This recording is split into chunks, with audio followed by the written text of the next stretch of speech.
शिवम मिश्रा कानपुर के अरबपति का वो बेटा जिसे आज सुबह ही कानपुर के वीआईपी रोड पर एक तेज रफ्तार लैम्बोर्गिनी से 6 लोगों को टक्कर मारने के मामले में गिरफ्तार किया था, उसे कोर्ट में पेश किया गया और कोर्ट में पेश किए जाने के बाद उसे रिहा कर दिया गया है सिर्फ और सिर्फ 20,000 के पर्सनल बॉन्ड पर। वो व्यक्ति जो 12 करोड़ की लगभग गाड़ी चला रहा था और उस गाड़ी से उसने 6 लोगों को टक्कर मार दी, उसे सिर्फ 20,000 के पर्सनल बॉन्ड पर रिहा कर दिया गया है।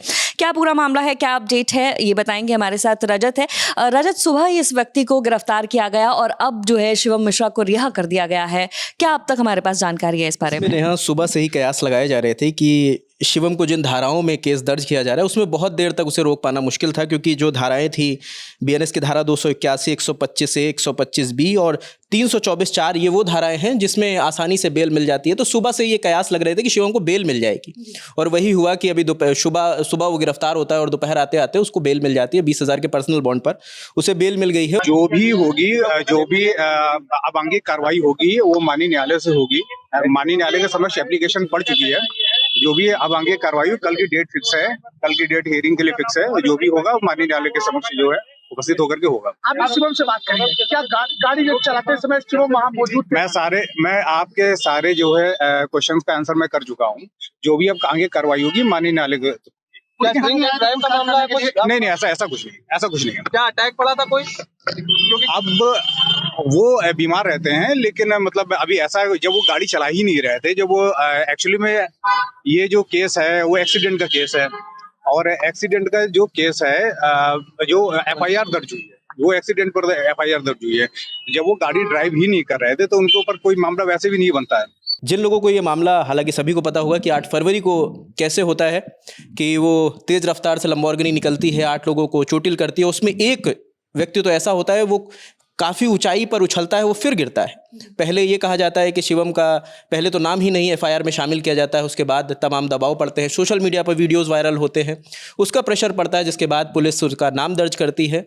उसके बाद उनके पिता का एक बयान आता है जो कहते हैं कि जो उनका ड्राइवर है मोहन, वो कार चला रहा था और शिवम उसके बगल में बैठे थे। उसके कार की पहले मरम्मत हुई थी, ये दोनों लोग टेस्टिंग पर निकले थे।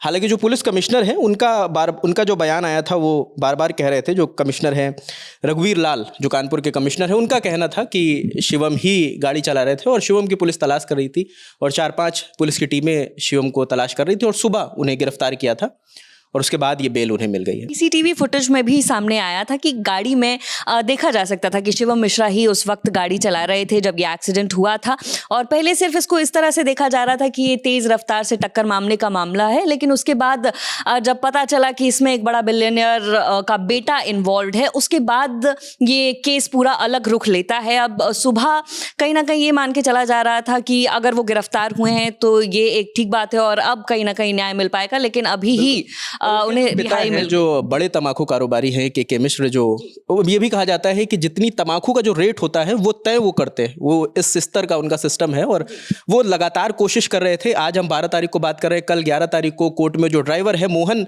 वो पेश हुआ था। उसने कहा था कि गाड़ी मैं चला रहा था, शिवम मेरे बगल में बैठे थे। हालांकि कोर्ट ने इस बात को मानने से इनकार कर दिया, जिसके बाद से पुलिस ने ढूंढना शुरू किया और पुलिस ने गिरफ्तार किया। उसके बाद उसे आज बेल मिल गई। मतलब ये कहने का मतलब है कि पिताजी पूरा रसूख लगा रहे थे, पूरी ताकत उन्होंने झोंक दी थी अपने बेटे को बचाने के लिए। हालांकि पुलिस ने एक्शन भी लिया और मुझे नहीं लग रहा वो एक्शन इतना मुकम्मल है कि सुबह गिरफ्तारी होती और दोपहर तक उसे बेल मिल जाती है। पर विपक्ष भी लगातार सरकार को घेर रहा है, सरकार पर दबाव बनाने की कोशिश कर रहा है। अखिलेश यादव के भी इस मामले पर ट्वीट आए हैं, बयान आए हैं। अखिलेश यादव इस पर क्या कह रहे हैं रजत? लगातार विपक्ष इसे घेर रहा था और अखिलेश यादव या तमाम जितने भी विपक्षी नेता थे, चाहे आराधना मिश्रा हों, चाहे एमएलए जो रविदास मल्होत्रा हूँ, वो लगातार कह रहे थे कि आप जीरो टॉलरेंस की बात करते हैं, जीरो क्राइम की बात करते हैं और आप बुलडोजर चलाने की बात करते हैं। तो जब इतने बड़े व्यापारी का बेटा 6 लोगों को कुचल के चला जाता है, 6 लोग घायल हो जाते हैं, तो आप एक्शन क्यों नहीं ले रहे? बार बार विपक्ष इस बात को उठा रहा था। उसके बाद सीएम योगी ने इस पर संज्ञान लिया था और अधिकारियों को निर्देश दिया था कि जल्द से जल्द इस मामले पर एक्शन लिया जाए। जिसके बाद जो हमने शुरू में जिक्र किया कि शिवम का नाम एफआईआर में दर्ज किया जाता है और शिवम को लेकर वो इंक्वायरी शिवम के इर्द गिर्द घूमती है, जिसके बाद शिवम को ढूंढा जाता है और उसकी गिरफ्तारी होती है। हालांकि जो पिता का उनके बयान आया था वो लगातार कह रहे थे कि जब ये एक्सीडेंट हुआ तो शिवम चोटिल हो गए थे, घायल थे और वो वीडियो भी बड़ा वायरल हुआ कि जब बाउंसर शिवम को गाड़ी से निकाल रहे हैं।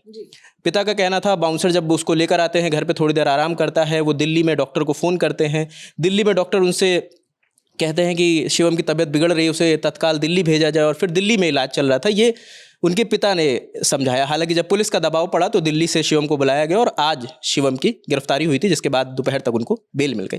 तो ये पूरा मामला था कि विपक्ष भी मुस्तैद था, मुख्यमंत्री ने भी संज्ञान लिया, जिसके बाद ये कार्रवाई हुई, और जिस कार्रवाई के बाद भी उसको 5-6 घंटे से ज़्यादा उसे जेल में नहीं रख पाई पुलिस। जी बिल्कुल, कोशिश थी कि रिमांड मिल जाता। 14 दिन की रिमांड मांग रही थी। 14 दिन की रिमांड जो है पुलिस मांग कर रही थी, लेकिन कोर्ट से रिहा कर दिया गया है।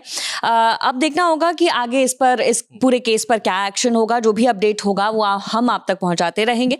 इस खबर में फिलहाल इतना ही। मेरा नाम है नेहा धीमान, हमारे साथ थे रजत, कैमरा के पीछे है विजय। देखते रहिए दी ललन टॉप। शुक्रिया।